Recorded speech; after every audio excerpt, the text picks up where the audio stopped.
Salut à tous et bienvenue dans cette 4ème Holo News. Aujourd'hui on va parler de l'actualité Star Wars de ces derniers temps, car on a eu beaucoup d'informations sur l'avenir de Star Wars, qu'il allait se passer au niveau des séries, des jeux vidéo, etc. Tout d'abord le 3 août, nous avons eu l'annonce d'un court-métrage Lego, qui s'appellera Histoire terrifiante, qui va sortir pour Halloween, donc le 31 octobre, sur Disney+.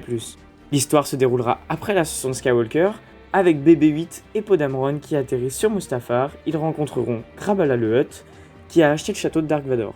Vané, le serviteur de Vador, leur racontera 3 histoires terrifiantes.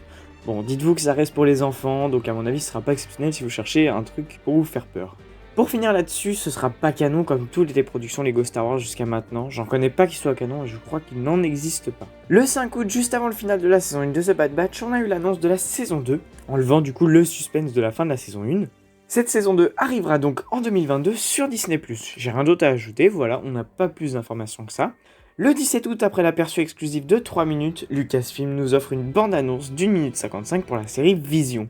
Nous avons donc plein de nouvelles images, pas de détails marquants, je ferai pas de vidéo à vous remarquer dessus, à part qu'on a Tatooine avec la grande arène de Mos Espa et Boba Fett qui feront partie de la série, sinon le reste est de l'invention pure et dure. Au niveau des autres séries en 2022, on a tout d'abord eu des nouvelles de la saison 3 de The Mandalorian. L'acteur de Greef Karga, Carl Weathers, a déclaré que le tournage allait commencer d'ici à peu près un mois. Il l'a déclaré dans une interview vers le 20 août. Donc à mon avis, le tournage va commencer vers la mi-septembre ou fin septembre. Et il a également déclaré qu'il serait devant et derrière la caméra.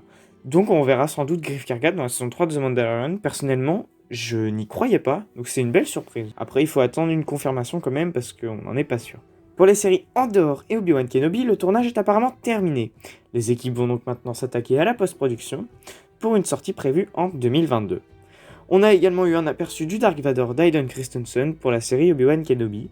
On a donc un Dark Vador sans son armure, sans doute dans une cuve à Bacta, comme dans Rogue One, et peut-être même dans son château sur Mustafar.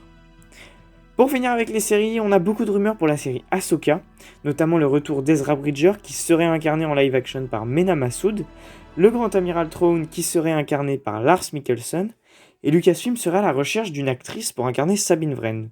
Le retour de ces personnages ne m'étonnerait pas, car ce serait vraiment dans la continuité des événements de Rebels et de The Mandalorian, mais tout cela reste à prendre avec des pincettes en attendant la confirmation de Lucasfilm.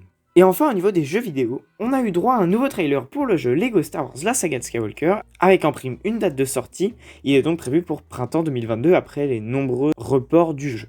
On a également eu donc des images des différents persos, planètes, vaisseaux, etc. beaucoup plus que dans le premier trailer. On a ensuite eu un teaser pour le remake du jeu Knights of the Old Republic de 2003. Donc c'est juste une image de Rivan, mais bon, ça nous apprend un petit peu les graphismes, etc. du jeu.